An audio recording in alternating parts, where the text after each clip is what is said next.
Em Mateus 5, 3 a 12, que nós já vimos lendo alguns dias. Mateus 5, 3 a 12.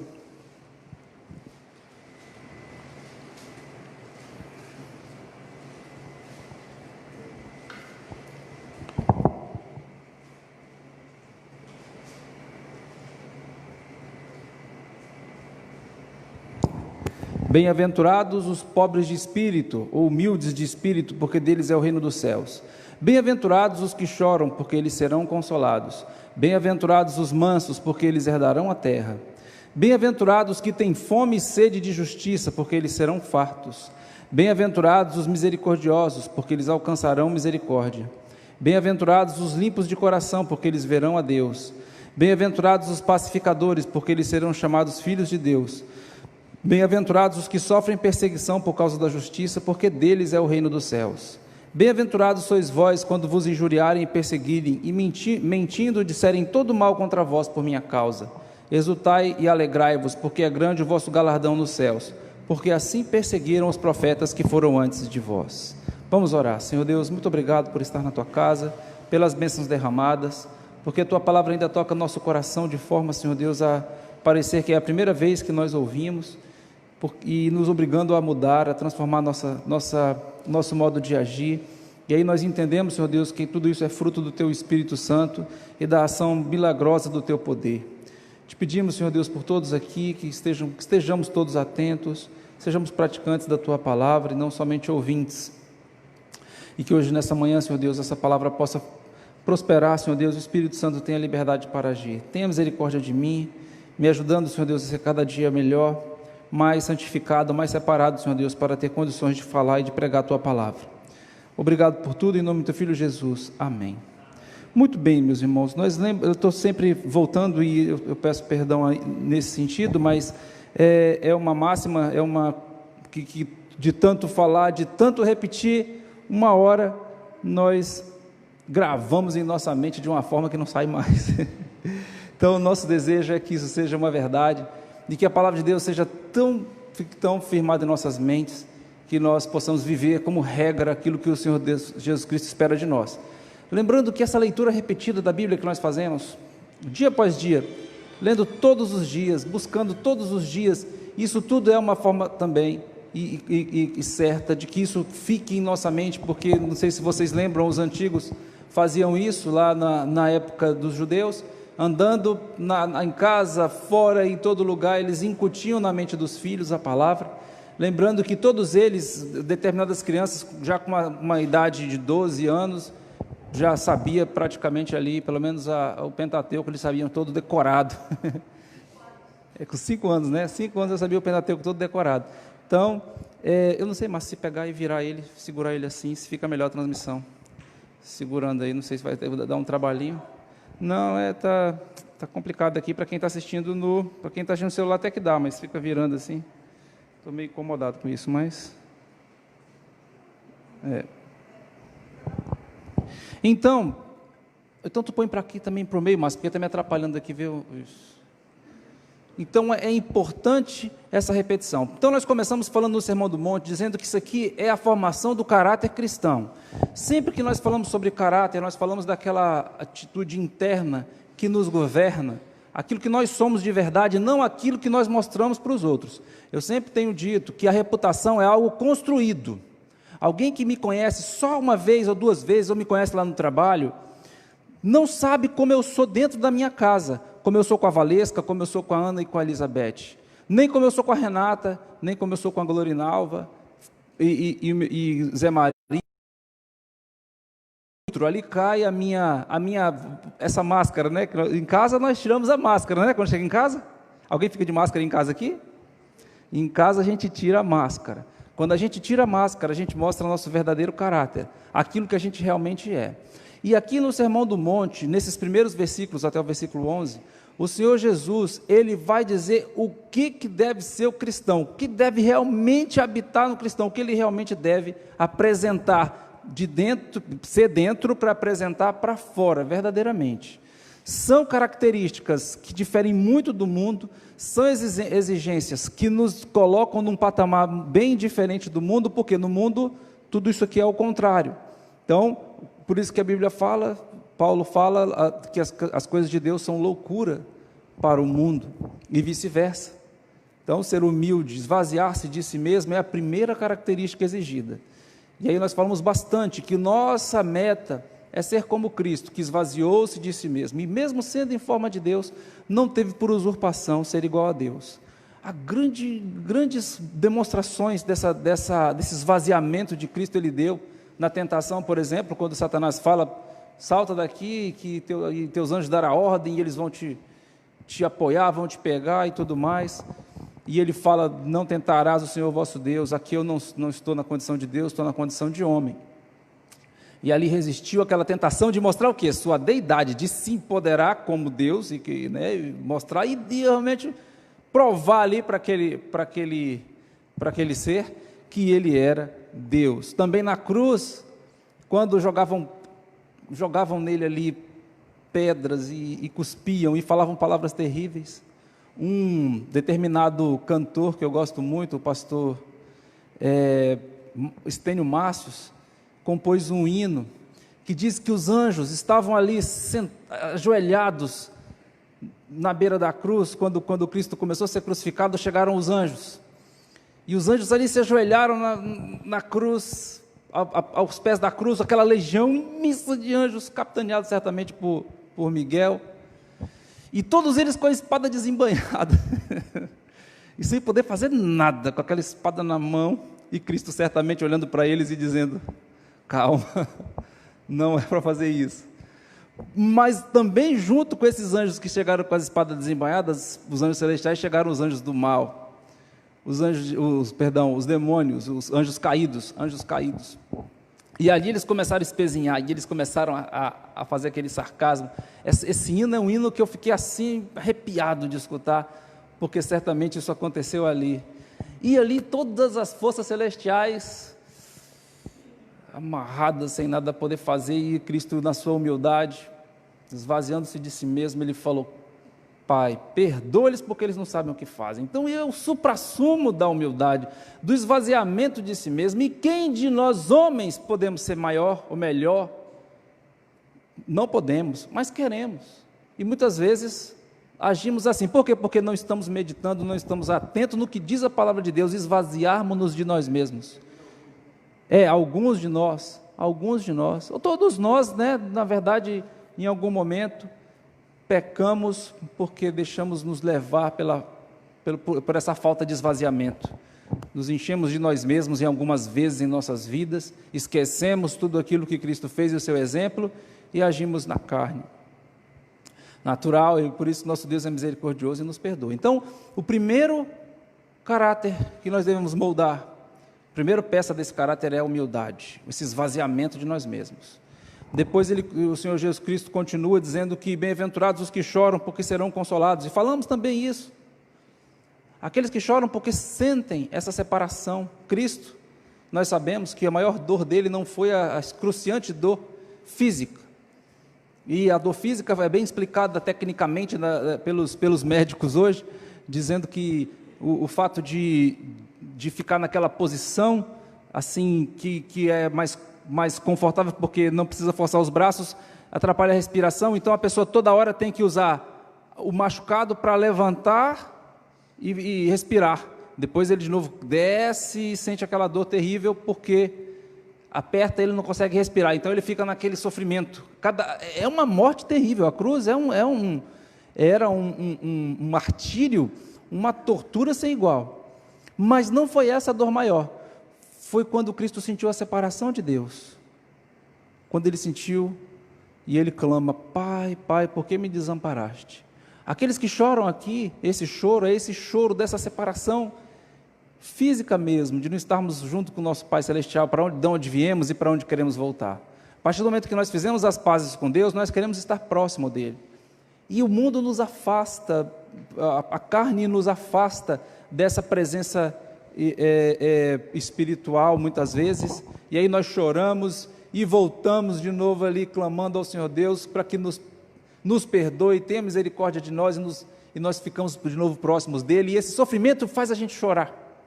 Então, bem-aventurados os que choram, porque eles serão consolados.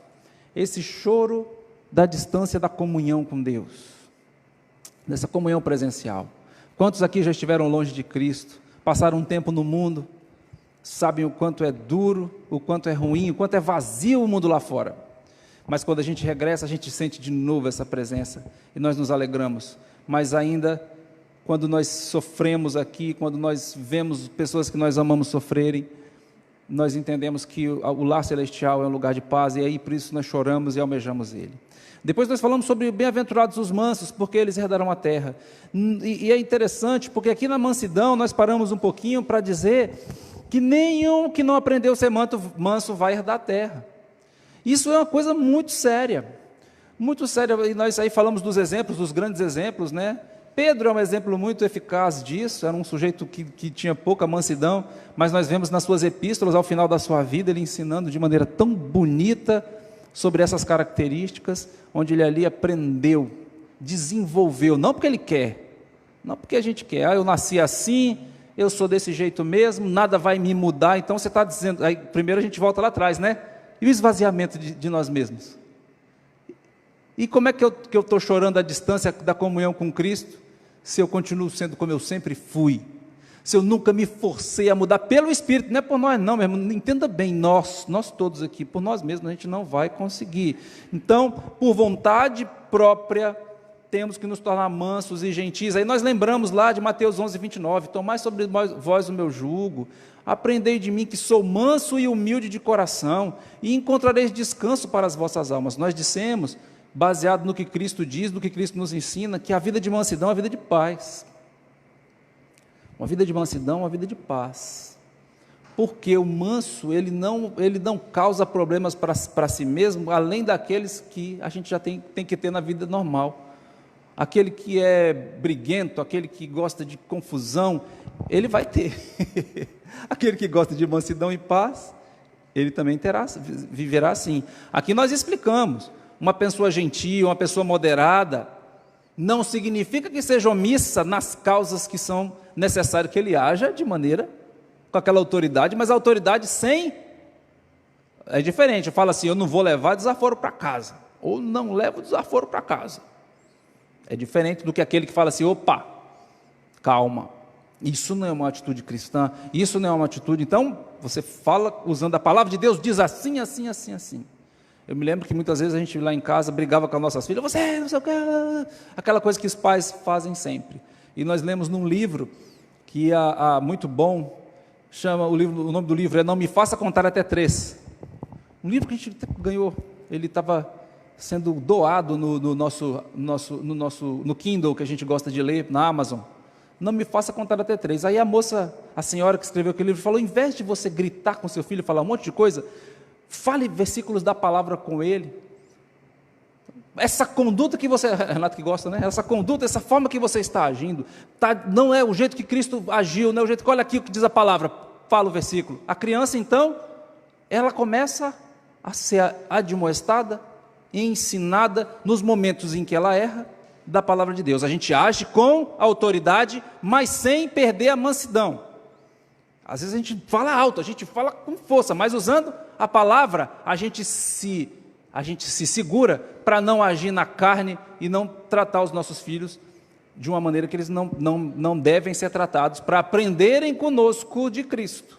Então, cada momento, e aí aquela mesma autora fala, cada momento que seu filho erra, é mais uma chance que você tem de ensiná-lo. Ensiná-lo o quê?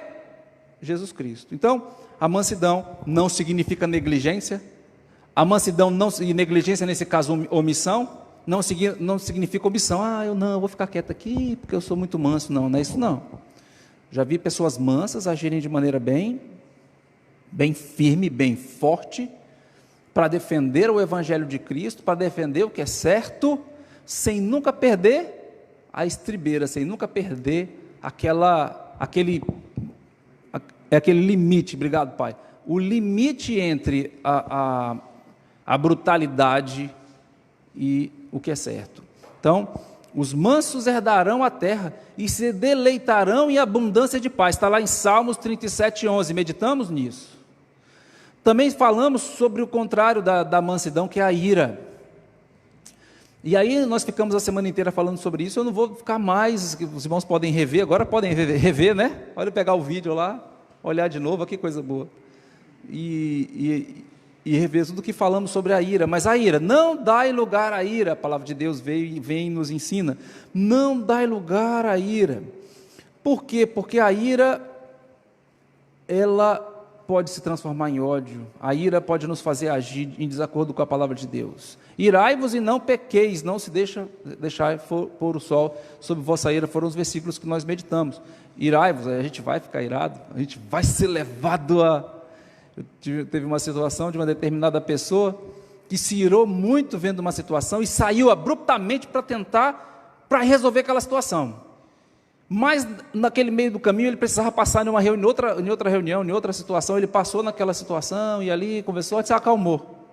Quando ele chegou naquele outro lugar, ele evitou um grande problema que poderia ter para si mesmo, se fosse naquele momento que foi despertada a sua ira. Quando a nossa ira é despertada, nós não devemos agir, nós devemos esperar, nós devemos dar lugar, como diz a palavra, a Deus, para Deus agir, porque Deus deixa a raiva secar, isso que eu estava lembrando, deixar a raiva secar.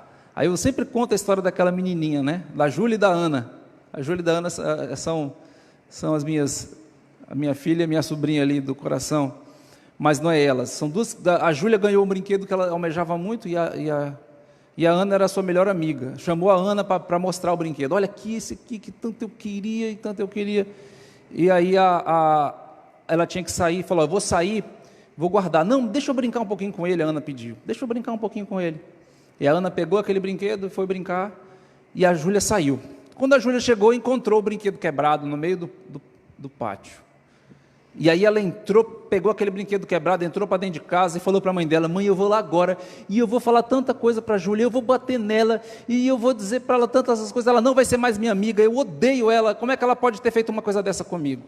Aí a mãe dela falou: minha filha, senta aqui, fica aí sentadinha, vai brincar com esse teu brinquedo aqui, e deixa a raiva secar, E ela ficou lá, remoendo, foi brincando, daqui a pouco a raiva secou. Ela continuou brincando e ficou lá e tudo mais. E como começou a pensar enquanto elas eram amigas, desde criança, e como era uma pessoa especial, que sempre esteve do lado dela, que ela não deveria fazer uma coisa daquela por causa de um brinquedo, por causa de um bem material, embora fosse uma criança. Ela teve esse pensamento. Nesse momento, alguém bateu na porta, era a Ana com a mãe dela, falou: ô Júlia, eu estou trazendo esse presente para você aqui, esse brinquedo, porque quando você saiu, e eu ia saindo, aquele menino da outra casa ali, que é bem peralta, veio correndo, bateu em mim sem querer, o brinquedo caiu no chão e quebrou. Mas aí eu pedi para minha mãe que, por favor, obrigado meu filho, ela fosse lá comigo e comprasse outro brinquedo, porque eu sei o tanto que você gosta desse brinquedo. E as duas se abraçaram, e a Júlia aprendeu uma grande lição: deixa a raiva secar. Deixa a raiva secar. A palavra de Deus diz, fala: não se põe o sol sobre vossa ira, a vingança vem do Senhor, é do Senhor que vem a resposta. Mas toda vez que a gente responde à ira na hora, muitas vezes a gente está com uma visão parcial das coisas. Satanás usa a nossa carnalidade para que nós pequemos contra aquela pessoa, porque depois que nós soltamos toda a nossa ira, como é que nós vamos falar de Deus para a pessoa? Como que nós vamos falar de paz e mansidão? Como nós vamos mostrar para ele o Sermão do Monte? Vem cá, meu amigo, eu vou lhe ensinar o caráter cristão baseado no Sermão do Monte aqui. A pessoa vai ficar olhando para a nossa cara assim, né? Tu? Você? Falar de amor de Deus? Do jeito que você é irado, do jeito que você fala comigo, do jeito que você fala com seu marido, do jeito que você fala com seus filhos? Eu acho que a gente tem que começar a pregar a palavra para os nossos vizinhos, né? Porque quando a gente prega a palavra para o nosso vizinho, o vizinho sabe que a gente é servo de Deus, a gente muda bastante. Eu me lembro que eu mudei ali para a nossa casa e a Valesca às vezes, eu falando, ei, agora a gente mora aqui no lugar onde tem um vizinho mais próximo, fala mais baixo aí, porque eu quero pregar a palavra para o vizinho lá, ele vai pensar que eu sou doido. A gente brinca muito com isso. Então, falamos bastante sobre isso. Mansidão versus ira. Quem herdará a terra? É o iracundo? É o manso. Lembra que quando Jesus Cristo limita, ele diz, os mansos herdarão a terra? Não falou, ele falou sobre herdar em outros lugares, mas aqui na mansidão vai falando desde o Velho Testamento. Desde o Velho Testamento. Mansidão, por quê? Porque é algo muito difícil do homem trabalhar, e nós temos que trabalhar isso, a começar dentro da nossa casa. É um grande exercício que vai ficando comum quando o Espírito Santo trabalha em nós, porque o fruto do Espírito é amor, paz, alegria, fé, bondade, mansidão. Está aí. Viu como o Sermão do Monte vai lá e combina com o fruto do Espírito? Que o fruto do Espírito é o quê? Aquilo que nasce em nós, aquilo que habita, aquilo que frutifica em nós, quando o Senhor Jesus Cristo é o nosso Deus. Irmãos, nós temos que estar atentos a isso. Nós não podemos viver como os outros vivem, nós não podemos ser como os outros são. Não é assim que Cristo desejou para nós, porque se fosse assim, Ele não dizia, vós não sois do mundo. Ele não diria isso. Vós sois forasteiros aqui. Então, como que a gente pode chegar no lugar que a gente é forasteiro e viver como aquelas pessoas se nós vamos embora dali logo? Nós não podemos, nós temos que ser diferentes. Então, bem-aventurados os mansos, porque eles herdarão a terra. Não dai lugar à ira, não responde à ira. Ficou irado? Sai. Deixa a raiva secar. Eu contei essa ilustração para o pessoal que trabalhava comigo na delegacia. Sempre aproveito para falar de Cristo onde eu estou, e tem sido uma bênção, porque sempre tenho encontrado pessoas que ouvem. As minhas amigas, a Elisângela e a Cássia, elas nunca se esquecem. E elas me contaram várias vezes que elas falaram assim: Hélio, você lembra aquilo que você falou para mim? Chegou uma pessoa aqui, e eu deixei a raiva secar. Depois que eu fiquei sabendo do que tinha acontecido de verdade, se eu tivesse falado o que eu queria, eu teria tido tanto problema. E eu orei a Deus, falei: Senhor Deus, graças ao Senhor, a tua palavra tem feito transformações. Então, mas primeiro a gente tem que viver, porque depois que a gente começa a pregar essas coisas, a gente tem que viver as coisas de Deus, temos que pregar as coisas de Deus, temos que viver, porque o exemplo arrasta, a fala, verdade?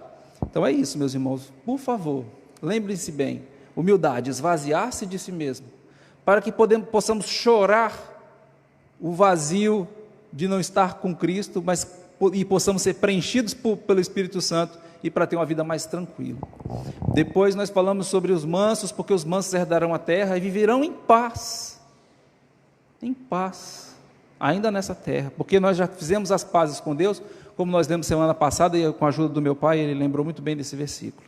Bem-aventurados que têm fome e sede de justiça, já falamos também, dizendo que aqui não é a justiça do homem, aqueles que têm sede da justificação, de ver as pessoas sendo salvas e justificadas, ou seja, os seus pecados foram colocados no tribunal, foram julgados ali por Cristo na cruz, e agora ele está justificado e vive uma vida limpa, uma vida pura, uma vida santificada. Aprendemos isso, lemos lá em Lucas 18, 9 a 14, sobre a parábola daqueles dois que sobem ao templo para orar, o publicano e o fariseu, e diz que justificado é aquele que humilha-se a si mesmo ali, quando ele diz: ó Deus, tem misericórdia de mim, pecador. Ali ele pede por justificação, para que a justiça de Deus opere em sua vida, e a partir desse momento ele seja purificado. Deus, que não perdoou os anjos que pecaram, mas os lançou ao inferno, os entregou às cadeias da escuridão, diz a palavra, em 2 Pedro 2, 4 a 10, ficando reservados para o juízo, e não perdoou o mundo antigo, mas guardou Noé, a oitava pessoa, o pregoeiro da justiça, ao trazer o dilúvio sobre o mundo dos ímpios, e condenou a destruição às cidades de Sodoma e Gomorra, reduzindo-as a cinzas, e pondo-as para exemplo aos que vivessem impiamente, mas livrou quem lembra? Livrou quem? Mas qual a palavra que vem antes? Qual é o adjetivo que qualifica Jó ali? Livrou Quem falou justo aí? Muito bem. O justo Ló, livrou o justo Ló, aquele que agia com justiça, a justiça de Deus, que já foi justificado, que já foi purificado. Então, assim o Senhor sabe livrar da tentação os piedosos e reservar os injustos para o dia do juízo, para serem castigados. Aqui nós estamos falando da justiça do mundo. Qual é a justiça do mundo que opera a justiça de Deus? Nós estamos falando aqui então da justiça de Deus, a justificação, aquele momento em que nós somos salvos, bem-aventurados, então aqueles que amam a justiça, que foram justificados por Cristo, e a partir daí também são pregoeiros da justiça para a salvação de outros. E aí nós passamos para o próximo: bem-aventurados os misericordiosos, porque eles alcançarão misericórdia. Está lá no versículo 7, bem-aventurados os misericordiosos, porque eles alcançarão misericórdia. Eu não sei, nós estamos vivendo num mundo que não tem misericórdia, que padece muito da falta de misericórdia, que vê, por exemplo, eu fico observando, muitas vezes eu passo, alguém tem um acidente e a pessoa está ali, às vezes no chão, com uma fratura exposta, e aquele monte de gente ali olhando e tirando foto e filmando, depois publicando em mídias sociais. Se eu não puder ajudar, eu passo ao largo e eu começo a orar por aquela pessoa que está ali naquela situação. Mas outras situações terríveis, eu estou falando aqui do pouco, mostra a falta de misericórdia no mundo. Ser misericordioso significa ser ativamente compassivo, não é passivamente compassivo. Você, que pena, né? Estou de longe. Ativamente aquele que está perto. De certa forma, significa não retribuir aos seus ofensores na medida da ofensa. Num sentido mais amplo, significa socorrer os necessitados que não podem se autoajudar. Deus mostrou misericórdia em reter o julgamento que nossos pecados mereciam e em nos demonstrar bondade em meio da obra salvadora de Cristo. Somos imitadores de Cristo quando temos compaixão. Quem mais se compadeceu de nós do que Cristo? Quem mais se compadeceu de nós do que Deus, enviando o seu próprio Filho para nos permitir ser justificados? Lembra que eu falei que tudo vem num caminho? Então nós começamos na humildade, passamos pelo chorar, vimos para a mansidão, agora chegamos na misericórdia, que só pode ser misericordioso quem já começou lá atrás. Os misericordiosos, aqui fala o texto, alcançarão misericórdia. Aqui Jesus não está se referindo à misericórdia da salvação que Deus dá ao pecador que crê. Essa misericórdia não depende da pessoa ser misericordiosa, ela é uma dádiva provinda da graça. Então, essa misericórdia aqui não significa que nós seremos perdoados de nossos pecados por agir misericordiosamente. Não, isso é pela graça. Mas depois que aceitamos Jesus Cristo como Salvador e vivemos misericordiosamente, nós também receberemos essa graça de Deus. Aqui o Senhor está falando da misericórdia diária, necessária para a vida cristã, e da misericórdia naquele dia futuro, quando as obras de cada um de nós serão avaliadas. Então, há ainda um julgamento para nós, embora aquele que aceitou Jesus Cristo como seu Salvador, embora não um julgamento para sermos lançados no lago de fogo. Aquele ficará para aqueles que escolheram viver longe de Cristo, aqueles que não aceitaram a redenção que Cristo ofereceu. Esse julgamento que nós passaremos será um julgamento por aquilo que nós fizemos aqui. E está lá em 1 Coríntios 3, 12 a 15. Alguém, por favor, abra a sua Bíblia lá.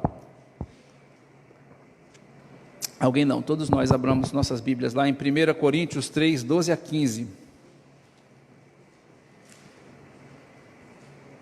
Já? E se alguém sobre este fundamento formar um edifício de ouro, prata, pedras preciosas, madeira, feno, palha, a obra de cada um se manifestará.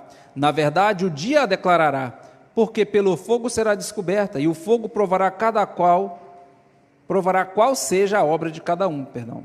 Se a obra de alguém que alguém edificou nessa parte permanecer, esse receberá galardão. Se a obra de alguém se queimar, sofrerá detrimento, mas o tal será salvo todavia, como pelo fogo. Então aqui é bem importante que nós tenhamos o caráter firmado, que nós vivamos segundo o caráter que Cristo estabeleceu para nós, dentre eles a misericórdia, esse amor tão grande, esse empatia tão grande de nos colocarmos no lugar daquele que sofre, mas não simplesmente chorar porque ele está sofrendo, mas fazer algo para que aquela necessidade seja suprida, aquilo que está em nossas mãos, quando a Bíblia fala para fazer, quando não fazemos, pecamos. Então, esse tipo de misericórdia que o Senhor Deus exige de nós. E tudo que nós fizermos aqui, a vida que nós levarmos, ela será provada lá. Então é o que eu falo, tudo aquilo que falamos aqui, que dizemos para as outras pessoas, tudo aquilo que as pessoas pensam de nós, não tem importância nenhuma para o crente fiel. Entenda bem o que eu estou querendo dizer, não estou querendo aqui dizer que não tem importância como as pessoas nos veem, é importante sim, mas o que importa é o meu caráter.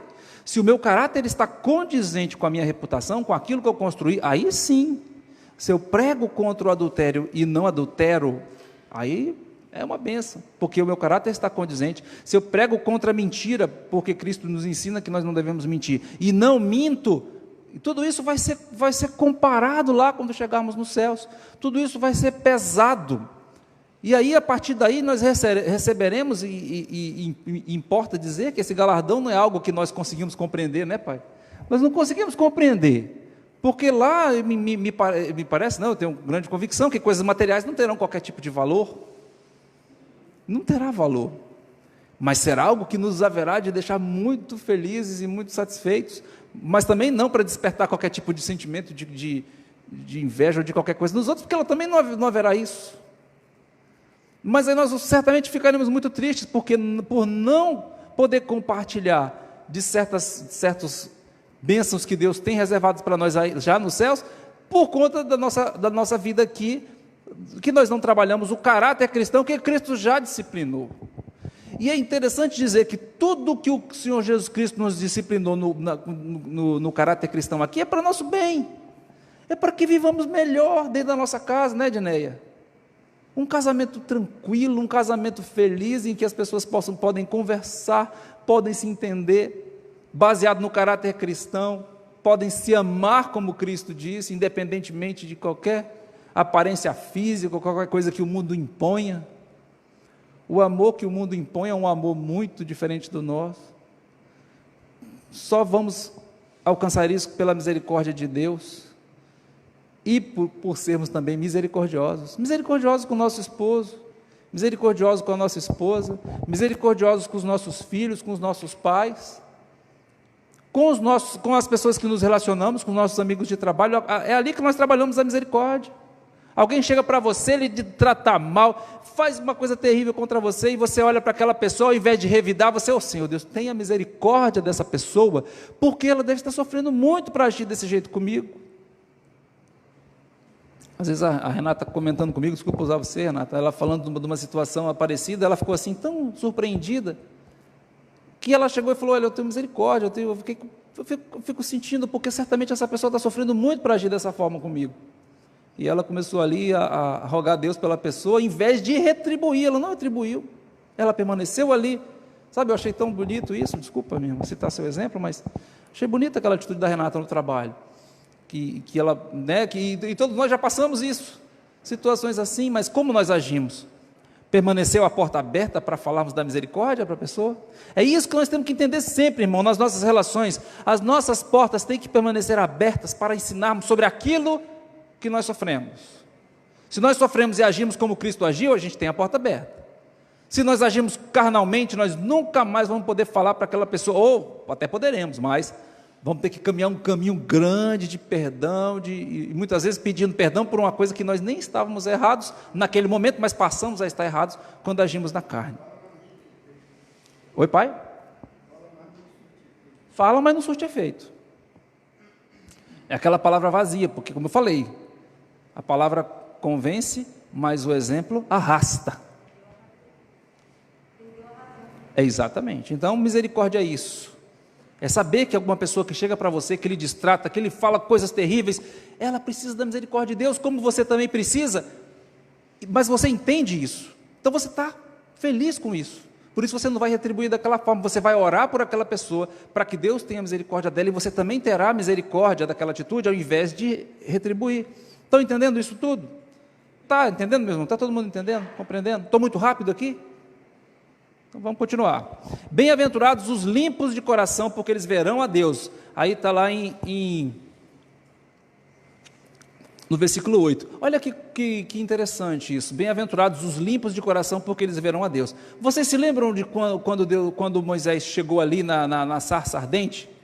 E quando Deus fala para ele: tira tuas sandálias, que o lugar que você está pisando é santo. E ele tira as sandálias em atitude ali, com certeza abaixa ali os seus olhos e Deus passa naquele local. E quando ele chega de novo quando ele chega no arraial, as pessoas não suportam olhar para ele. Vocês lembram disso? Na palavra de Deus. Por quê? Porque não estavam limpos de coração. A presença de Deus, irmãos, a presença de Deus, ela vai lá sabe, na nossa sujeira e expõe toda ela, pum. E eu não sei vocês, mas eu fico muito envergonhado se eu for exposto. Se alguém expor alguma coisa que eu estou guardando, algum segredo, alguma coisa ruim que eu fiz, sabe? Quando alguém expõe aquilo, eu fico muito envergonhado. Determinada época da minha vida, uma situação, passei por uma situação dessa, e o que eu fiz foi exposto.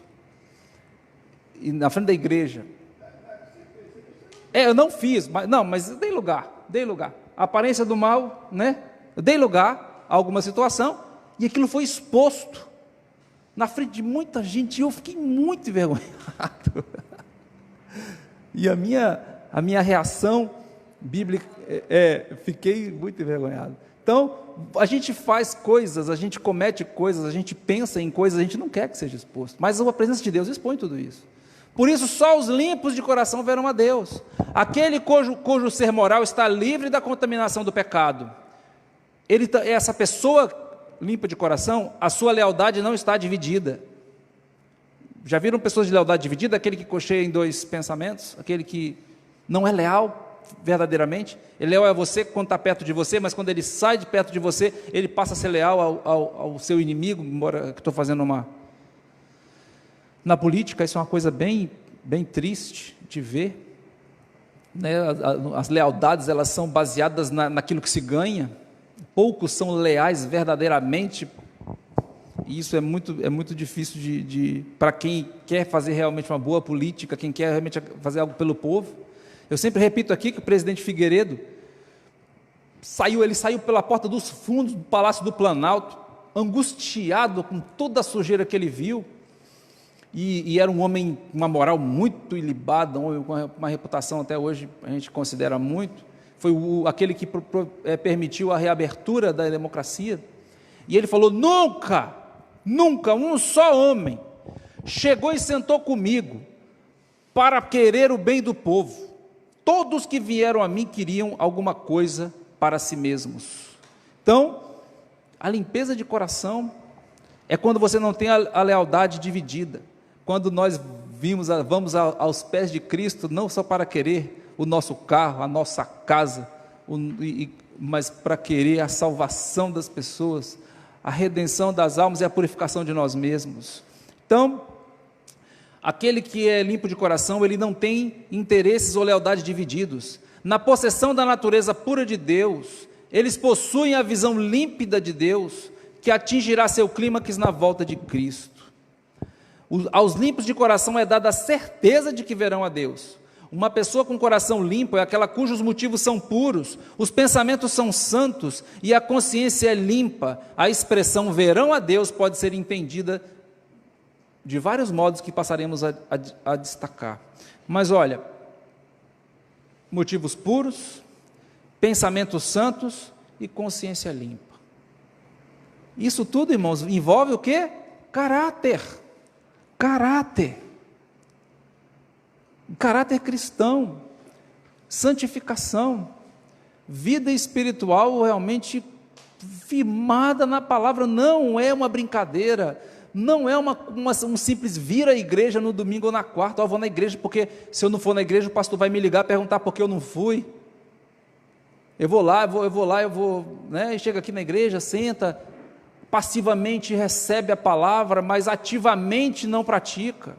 Por isso que a Bíblia fala que aqueles ouvintes esquecidos de nada valem. Quais são as 3 características que nós falaremos aqui sobre a expressão verão a Deus? Primeiro, os limpos de coração veem a Deus agora, por meio da comunhão na palavra e no Espírito Santo.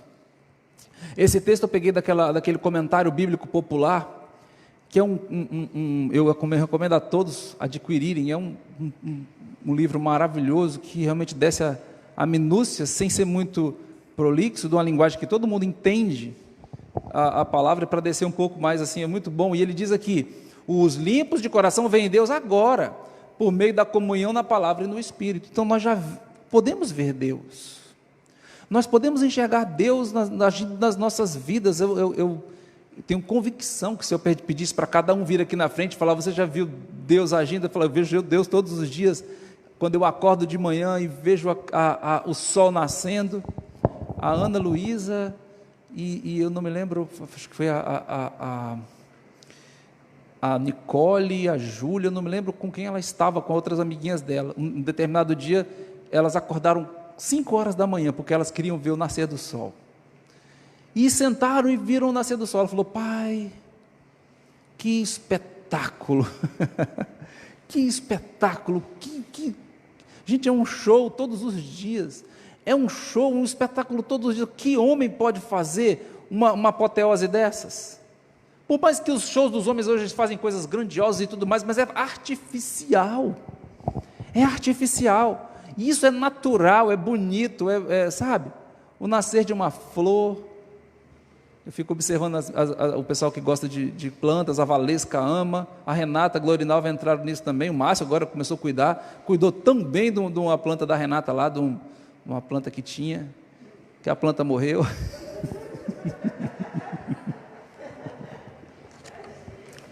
A planta foi sufocada de tanto amor. Foi sufocada, a planta ficou assim, realmente. E eu fico observando que elas olham e ficam olhando aquela planta, e aquela planta, e aquela planta. Daqui a pouco eu cheguei em casa, a Valesca: amor, você não sabe o que aconteceu. Eu falei: misericórdia, o que foi? Olha, abriu a flor da minha planta. Aí eu dou aquela parada, né? Amor, que coisa linda, que coisa boa. Parabéns, mas da próxima vez você vai mais com calma, porque o coração está ficando velho. Então, nós vemos Deus aqui em cada coisa, sabe, nos nossos filhos que chegam para nós e falam coisas tão maravilhosas. A Beth, falando ontem, comentando sobre certas coisas, ela falou assim: mas pai, essas pessoas agem dessa forma porque eles não veem a Deus, porque eles não conhecem a Deus. Se conhecessem a Deus como nós conhecemos, não agiriam assim, dessa forma. E falávamos de algumas atitudes das pessoas mundanas, eles não agiriam dessa forma. Eu fico olhando para minha filha assim, falou: que mensagem, que coisa maravilhosa, que coisa que me agrada ouvir isso. É a presença de Deus, nós vemos Deus nisso. Então, os limpos de coração, aquele que tem o coração purificado, esvaziado da vaidade, do orgulho, aquele que chora pelas coisas de Deus, aquele que é misericordioso, ele já vê Deus nesse mundo, porque a partir do momento que nós aceitamos Cristo, nós fizemos as pazes com Deus, e agora nós temos comunhão,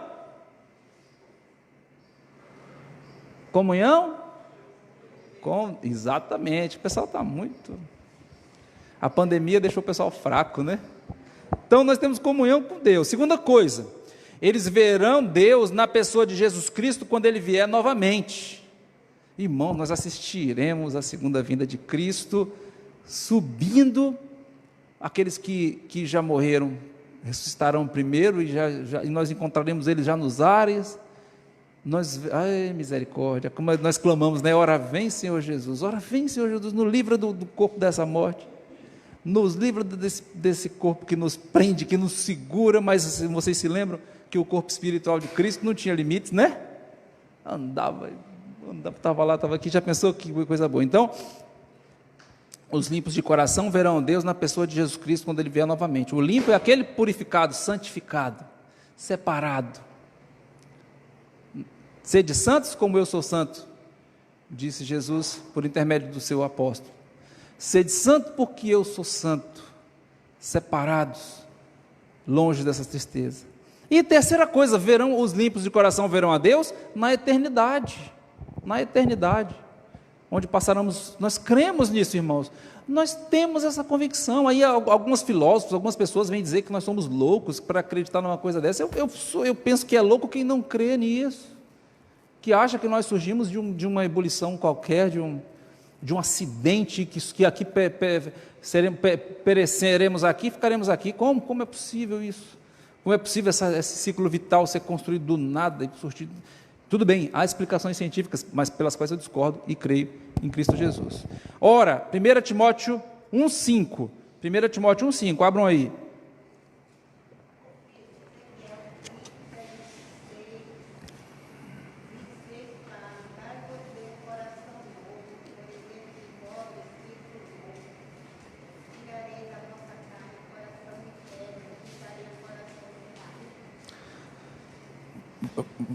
Mantenha aberto aí, mãezinha. Eu vou pegar com a senhora e vou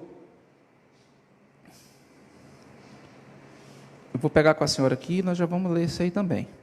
Vamos lá, vamos abrir primeiramente aqui, já abrimos 1 Timóteo 1,5, que diz: ora, o fim do mandamento é o amor de um coração puro e de uma boa consciência e de uma fé não fingida. Falamos aqui de novo. Coração puro, de uma boa consciência e uma fé não fingida. Por favor, mãe.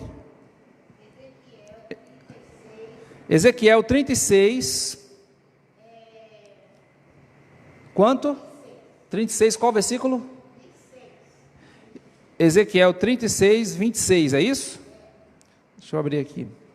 Ezequiel 36, 26. Minha mãe, eu gosto muito dessa. Estou sentindo falta do meu pai hoje, ele está lá atrás. Ele sempre me ajuda aqui. 26, é? 36, 26. Sentindo sua falta, meu pai, aqui, me ajudando, Ah, rapaz, que coisa. Tá certo, está escondidinho ali. Eu estou sentindo sua falta. Agora o senhor fala que eu viro aqui, o senhor fala e eu transmito aqui. Olha, o senhor fica à vontade. Meu pai, ele me ensina sempre, e tem sempre tenho sempre a alegria de ter ele do meu lado, me ensinando, me ajudando aqui quando eu falho, ele está sempre comigo. E dar-vos-ei um coração novo, e porei dentro de vós um espírito novo, e tirarei da vossa carne o coração de pedra, e vos darei um coração de carne. Então, essa é a promessa do nosso Deus, e a convicção que nós temos de saber que verdadeiramente nós recebemos essa bênção de Deus, um novo coração, limpo, puro. Amigo Plínio, querido, conheci o Plínio há pouco tempo, mas é uma bênção tê-lo como amigo, como irmão. Alegria ter você aqui conosco, meu amigo. Olha lá, Salmos 24, 3-5. Quem estará no Monte Santo de Deus? Dá uma olhadinha lá. Salmos 24, 3-5. Abra na sua Bíblia aí. Compartilhe comigo a leitura da palavra, que é muito bom. Aqui diz, nós já estamos caminhando para o final. Quem subirá ao monte do Senhor, ou quem estará no seu lugar santo? Quem que é? Todo mundo comigo. Aquele que é limpo de mãos e puro de coração, que não entrega a sua alma à vaidade e nem jura enganosamente. O que acontecerá com ele? Todo mundo junto ainda? Este receberá a bênção do Senhor e a justiça do Deus da sua salvação. E vocês já meditaram como esse versículo é profundo? O quanto ele exige de nós? Alguém já parou para ficar pensando? Meu pai, ele faz isso, ele sempre olha para cá e ele fala ali das bênçãos de Deus, sempre do lado direito, né? Já perceberam isso? Está sempre do lado direito. Eu sempre falei que ele já tem aquela alegria, a convicção de que estará do lado direito, então ele já aponta sempre para cá.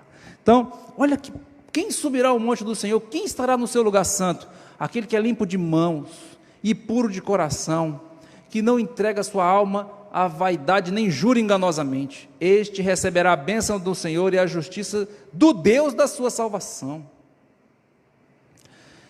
É uma bênção, meus irmãos, a convicção que a palavra do Senhor Deus nos dá, a verdade dela, a simplicidade, sabe? O Deus fez tudo perfeito, e o homem que se meteu em muitas confusões, em muitos círculos, mas Deus fez tudo perfeito. Versículo 6 do mesmo texto? Eu li 3-5, o pai pediu para ler o 6 aqui.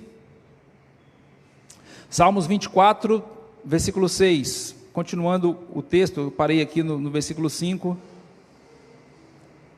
vamos ler o 6 também.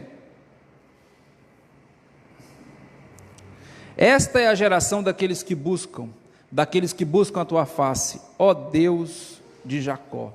Então, buscar a face de Deus, viver uma vida íntegra nas suas mãos, limpo de coração, lembra, caráter firmado. Aquilo que eu sou dentro de casa, eu sou fora de casa. Aquilo que eu sou na igreja, eu sou fora da igreja. O jeito que eu trato as pessoas, o meu chefe, eu trato os meus filhos. Olha só, que desafio. O chefe chama você, olha, Júnior, queria que você fizesse esse trabalho, aqui, sim senhor, meu chefe, pode deixar comigo. E chegar em casa, você tratar com a mesma disponibilidade os seus filhos, a sua esposa, os seus filhos, o seu esposo, sabe? Aquela disponibilidade de estar sempre pronto. Não, meu chefe, pode deixar comigo. Às vezes, quando meu chefe me liga e fala comigo, eu fico assim, chega me tremendo. Meu chefe ligou para mim, falou comigo, eu falo, pai, meu chefe me ligou, conversou comigo, falou algumas coisas aqui para mim fazer, e eu me senti assim, obrigado a fazer, porque ele depositou essa confiança em mim, sabe? Tratar o meu Deus muito melhor do que eu trato o meu chefe terreno. Aquela ordem que Deus nos deu, ela vai ser uma ordem, o meu chefe vai chegar para mim e falar, você não vai poder, você vai ter que, não vai poder mais cumprir a ordem de Deus, porque, não, meu chefe, você me desculpe, mas ou eu cumpro a ordem de Deus, eu não sirvo mais para trabalhar com o Senhor, porque meu Deus é meu chefe maior. Estão entendendo, irmãos? O teu chefe, tu está vendo ele aqui, não é verdade? Mas o nosso Deus, a gente vê ele através de um coração limpo. Se você não está vendo o seu Deus e está tratando o seu chefe, ou quem quer que seja melhor do que o seu Deus, dando mais lugar para essas pessoas do que o seu Deus, então você e eu temos que limpar os nossos corações verdadeiramente, para alcançar a misericórdia do Senhor e viver uma vida íntegra. Que coisa boa ser cristão, né? Eu fico pensando, se outras pessoas sentam e para ficar aqui quase uma hora ouvindo, mais de uma hora já, desculpa, irmãos, falei bastante hoje, né? Mas ainda é 10h30, coisa boa, 10h25. Essa pandemia é boa porque a gente pode conversar mais sobre a palavra. Não sei se os irmãos estão cansados, eu já vou parar, não quero cansá-los, mas nossos amigos que estão nos assistindo aí certamente já estão cansados. Mas pode assistir depois, tem essa vantagem, né? Depois você assiste um pouco hoje, assiste um pouco amanhã. Mas nossos irmãos, eu tenho certeza que estão firmes, porque são palavras que eu estou falando aqui, não é para os irmãos, é para mim. Limpo de coração. Eles verão a Deus. Aquele que tem um coração puro, uma boa consciência, uma fé não fingida. Verão a Deus ainda nessa terra, porque terão comunhão com Ele. Amém? Semana que vem, com a graça de Deus, a gente termina essa parte do caráter cristão, e nós passaremos a trabalhar com quando saímos do caráter e passamos a agir no mundo, sendo sal e sendo luz. Então, eu espero vocês, fiquem conosco, tá bom? O senhor quer reassumir aí, pai? Então, vamos orar a Deus, e eu vou passar